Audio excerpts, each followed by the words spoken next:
Ya, pemirsa, dan seperti apa PR atau tugas penegak hukum untuk pemerintahan Indonesia yang baru? Rekan saya Rika Amro akan membahasnya bersama narasumber. Saya langsung ke Rika, silakan Rika. Ya, terima kasih Veronica Muniaga. Saat ini saya sudah bersama Ketua Umum Gerakan Masyarakat Perangi Korupsi atau GMPK yang sekaligus merupakan mantan Wakil Ketua KPK Bibit Samatrianto. Pak Bibit, ini PR penegakan hukum masih bertumpuk sekali kelihatannya ya Pak. Iya. Pak, untuk pemerintahan yang baru ke depan, 5 tahun ke depan, periode 2014-2019, dari sekian tumpukan banyak PR penegakan hukum, PR nomor 1 itu apa Pak? Nah, begini, sebelum kita bicara PR ya Pak ya, kita katakanlah, kita melihat negara-negara yang maju dan kuat, itu karena hukumnya baik. Nah, untuk hukum baik di satu tempat, satu negara, itu ada 4 unsur yang harus diperbaiki. Pertama, materi hukum itu juga harus baik, artinya demokratis, memperhatikan kepentingan rakyat kecil, bukan kepentingan golongan. Tentunya di dalam pembuatan undang-undang itu juga harus benar lah.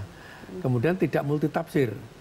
Tafsirnya hanya satu aja, jangan ditafsirkan macam-macam. Aku akan jadi benturan hukum di situ. Yang kedua adalah aparat penegak hukum. Aparat penegak hukum juga harus tegas, lugas, dan tuntas dalam menangani hukum. Nah, untuk itu dia harus independen. Tidak bisa di bawah perintah eksekutif. Penyidik itu harus independen. Kapolres pun nggak boleh mempengaruhi penyidik. Itu contoh di KPK. KPK, pimpinan KPK nggak bisa mempengaruhi penyidik. Penyidik silakan, kita hanya punya pengalaman, ini nggak benar, ini kurang, diperdalam lagi, paling gitu.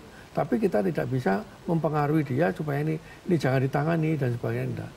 Nah, oleh karena itu polisi, jaksa, hakim, sebagaimana KPK itu harus independen, tidak di bawah perintah eksekutif dari segi operasional.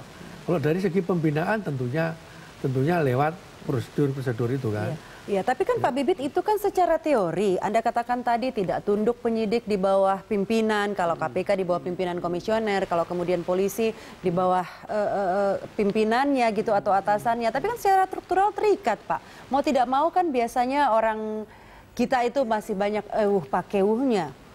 Itu harus dihilangkan, pakewu itu harus dihilangkan. Kenapa masalah-masalah belakangan terjadi? Karena di awalnya tuh pakewu itu harus apa bunyinya hukum tadi ditegakkan. Kita harus bisa seperti itu kalau dia independen. Kalau dia nggak independen, ya tadi mau pakai itu, kalau enggak nanti akan begini. Risiko, ya risiko sebagai aparat penegak hukum yang benar. Saya yakin dan selama pengalaman saya 30 tahun jadi polisi, saya ambil risiko itu. Walaupun risikonya saya harus dicopot dari jabatan saya, nggak apa-apa. Tapi itulah harus ada satu perlawanan bahwa hukum itu harus ditegakkan. Itu aparat penegak hukum. Kemudian yang ketiga adalah sarana prasarana hukum. Kita juga masih lemah.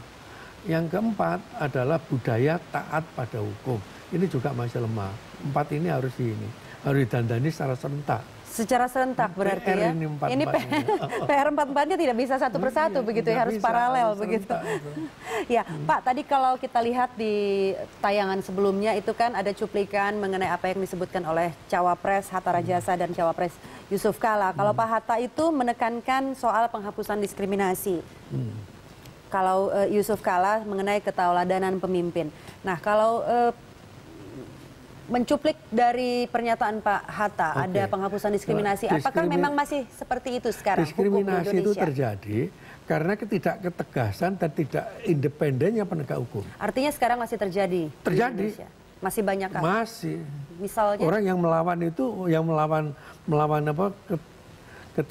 Yang pengen independen tadi disingkirkan. Jadi copot aja gitu kan. Nah, itu resiko bagi penegak hukum. Nah, kalau semua penegak hukum seperti itu, ayo kita dandanin. Berarti kita perlu aparat penegak hukum yang punya integritas, punya kompetensi dan konsisten. Berani kita mengatakan yang sebenarnya itu. Nah, tapi caranya seperti apa Pak untuk dimulai dari pemimpin tadi. Gitu. Keteladanan pemimpin yang dikatakan Pak JK. Pak JK tadi ngomong keteladanan. Buktikan itu. Jangan hanya di depan nanti ngomong keteladanan, di belakangnya lain lagi. Artinya untuk menuntaskan PR-PR itu harus dari atasnya dahulu. Dari atas. Harus pimpinan tertinggi. Dan tidak hanya memberi contoh, tapi menjadi contoh. Every day dia akan berbuat seperti itu. Menjadi contoh, menjadi tauladan. Pak Bibit, kita akan lanjutkan pembicaraan sesaat lagi. Pemirsa tetaplah bersama kami.